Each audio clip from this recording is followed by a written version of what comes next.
NXT starts off with Metaphor versus Unholy Union for the WWE Women's Tag Team titles. Unholy Union, of course, ends up picking up the victory. This was a decent match overall, but Unholy Union ended up retaining their WWE tag titles. It only makes sense. They got a match this upcoming so on SmackDown this Friday against Bianca and Jade. They weren't going to lose. Honestly, this match shouldn't even happen, but I'm happy that Lash Legend and Jakar Jade got some TV time. After the match, though, which is what the match was really to set up for. After the match, Ethan Page ends up coming out, or Mensah was out with Jakar Jackson and Lash Legend. He comes out, talks his stuff, ends up coming to the ring, ends up saying that look, he got lucky. He's getting lucky with all these pins, and basically next week that won't happen. Ethan tries to attack Or Mensah, but Or Mensah ends up dodging it, ends up pinning Ethan Page once again. This is the third time he has pinned Ethan Page once again. I love that Lash Legend and Jakar Jackson ended up doing the 3 count, which I thought was hilarious. This was great. I loved what they did there. Ethan Page is freaking out, going insane that Or Mensah keep getting the best of him. That was a great segment. I love how they play. I love the story they're playing with Or Mensah and Ethan Page. I really love what they're doing there. Next, get Cedric Alexander or Sean Spears. Cedric was talking to some, young NXT talent. Sean Spears ends up interrupting, ends up saying that you're in no position to give anybody any type of wisdom. He ends up saying that Trick didn't listen to your advice and you lost to him. And then he ends up saying that last week you saw the power of my teachings and of my coaching with Brooks Jensen, and that I am making a difference in his life. And he said that he would offer to help Cedric out, but Cedric is a lost cause. Cedric takes offense to that, but he ends up saying that you can't manipulate him, that I'm not a guy who has a weak mind. Brooks Jensen ends up coming out. He takes offense to what Cedric said. They go back and forth, which leads into a match between Cedric Alexander and Brooks Jensen later on in the show. Now we get Pete Dunne. We get a segment with him. He finally reveals his motivations and reasoning for why he's been acting the way he acts. He mentions Sheamus, mentions how when he was with Sheamus, all it was the Sheamus show. He was the only person that was important in their group with Rich Holland. He mentioned how Sheamus basically was the center of attention and no one else mattered when he was in the group. Mentioned how he got a terrible nickname when he got with Sheamus. He mentioned how Rich Holland left once things got hard. And he ends up saying that Sheamus basically left them high and dry, basically. He left us high and dry, and that when he was with them, he didn't really help us out. He basically brought us all down. Then he started mentioning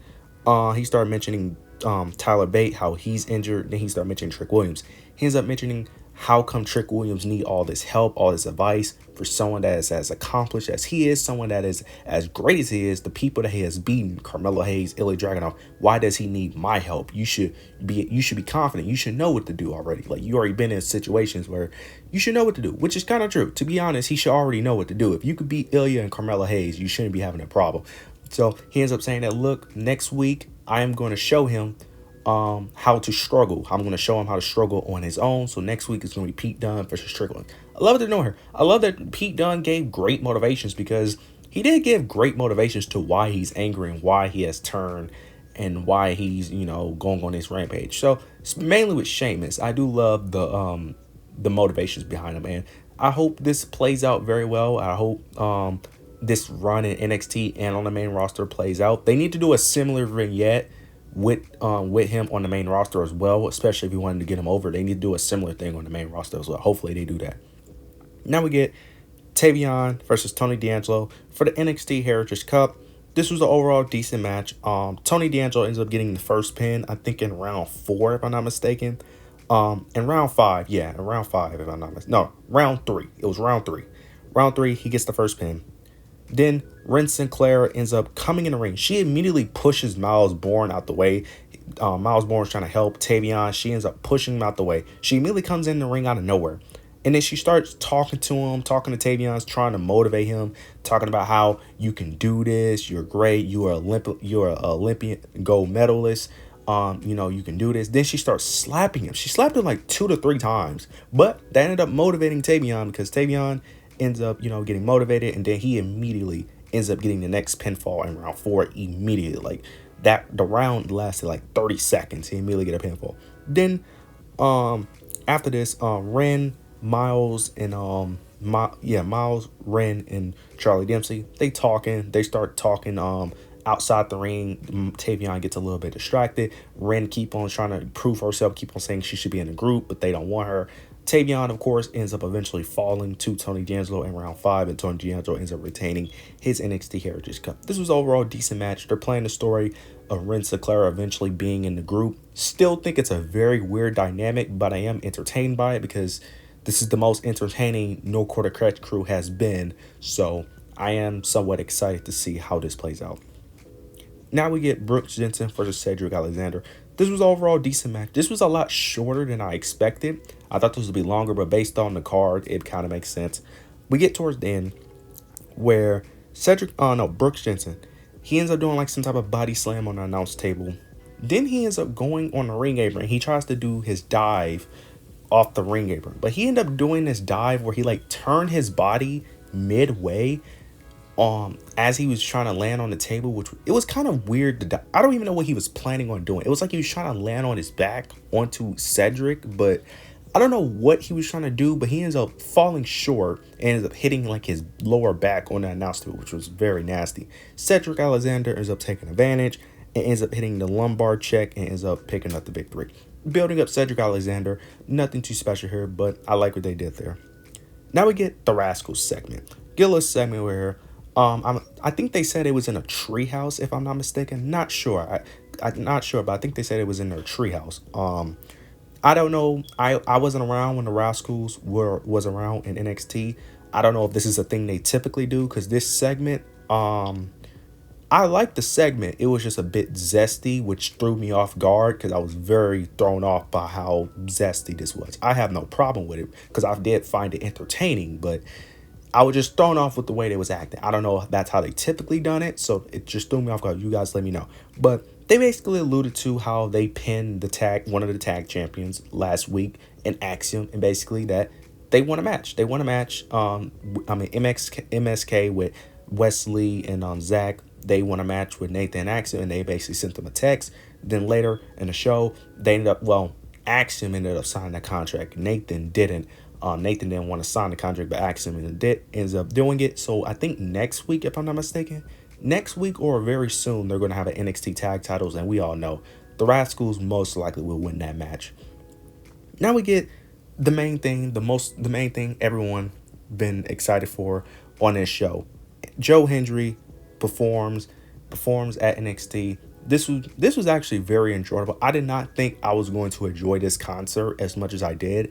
And this concert kind of won me over with Joe Hendry. I did not think I was going to enjoy this as much as I did. But this was a really good segment. I really did. He was name dropping in NXT members on the NXT roster. He name dropped Shawn Michaels. He name dropped Trick Williams. He started talking trash about Gallus eventually as well. He mentions how Gallus got deported for bad facial hair, which is kind of true. I mean, they do have terrible facial hair though. Like, oh my God. Before that, but this was a really good segment. This has really won me over Joe Hendry, because before, I'm not gonna say I wasn't a fan of Joe Hendry. Like, I like Joe Hendry, but I'm really starting to really get invested in this whole Joe Hendry thing. I'm really starting to get invested. But Gallus ends up coming out. He was about to perform another song, but Gallus comes out. They come out, and Joe Coffey is tired of it. He's sick of it. He's like, look, this is the last time you're gonna sing any song. I'm sick of your name. I'm sick of hearing your song. It's over. Joe Hendry tries to attack Gallus, but of course he ends up getting overpowered by the numbers game.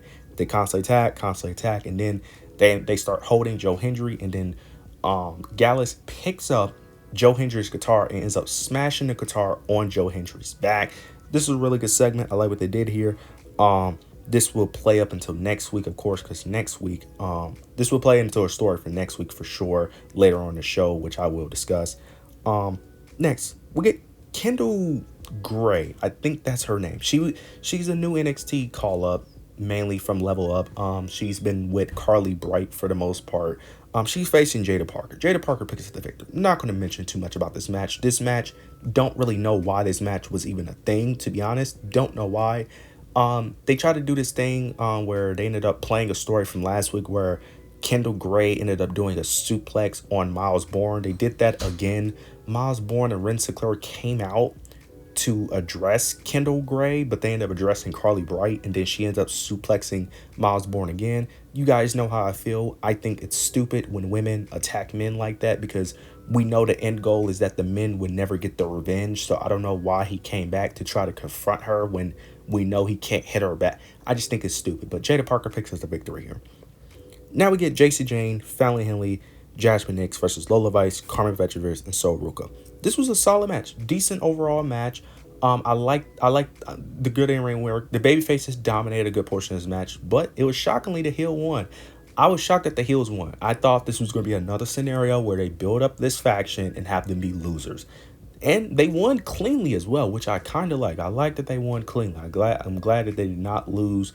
I'm glad that they didn't need to cheat. I like that they won cleanly. Now, now Lola Vice is a babyface. I understand why. I think she should still be a heel because I don't think it makes sense for her to be a babyface because she hasn't went through anything. I get that she had the promo with Roxanne Perez, but I don't think that was enough to make her a babyface. I understand why they did it because she is over with the crowd, so I get it. But me personally, I don't feel like you should just change someone's character just because they're over. Like, you could still be over and be a heel, but I understand why they did it. But the heels end up winning. I hope they're able to keep this momentum. But we know the end goal will be the babyfaces dethroning these heels, of course. Now we get a quick little segment. Kalani Jordan and Tatum Paxley. Tatum Paxley finds Kalani Jordan and she wants to play with her, but Kalani, of course, isn't trying to play. Then Tatum actually ends up mentioning her title. She mentions her title and mentioning how she could play with that. Kalani ends up, basically saying that I don't play around when it comes to my title. In the background, Wendy Chu is just in the background listening, staring at both of them. And next week is going to be Tatum Paxley versus Kalani Jordan. We know how that match will play out. I'm biased. I want Tatum Paxley to win, but we know Kalani Jordan is not losing her NXT North American Championship anytime soon, as of right now. Then after this, we get a segment with Joe Hendry confirming, he officially confirms that he wants Joe Coffey. He wants Joe Coffey. He's sick of the games. He wants Joe Coffey. So next week is going to be Joe Hendry versus Joe Coffey. Next week at the Great American Bash. I can't wait to see how that match plays out. Now we get the main event, Roxanne Perez versus Thea Hale. This match was really good. This was a really, really good match. Thea Hale puts up an amazing fight against Roxanne Perez. They was constantly trading submissions over and over again. Thea Hale kept on putting Roxanne in the Kimura lock. Roxanne kept putting her in the crossface. This was a really good match. Really good overall match. Roxanne Perez ends up picking up the victory. Only made sense for her to pick up the victory. We all know that. We're just waiting for her to lose to either Stephanie Vancourt or Julia. Those are the two people that we're just waiting on. We don't know when they're going to debut, but whenever they debut, that's who's going to dethrone Roxanne Perez. This was an overall good show. Good, solid show from start to finish. This was an overall good show. I can't wait for next week because next week's card looks fantastic. That should be an absolute great show. But you guys let me know your opinions down below. Make sure you like, comment, and subscribe. But yeah, that's it.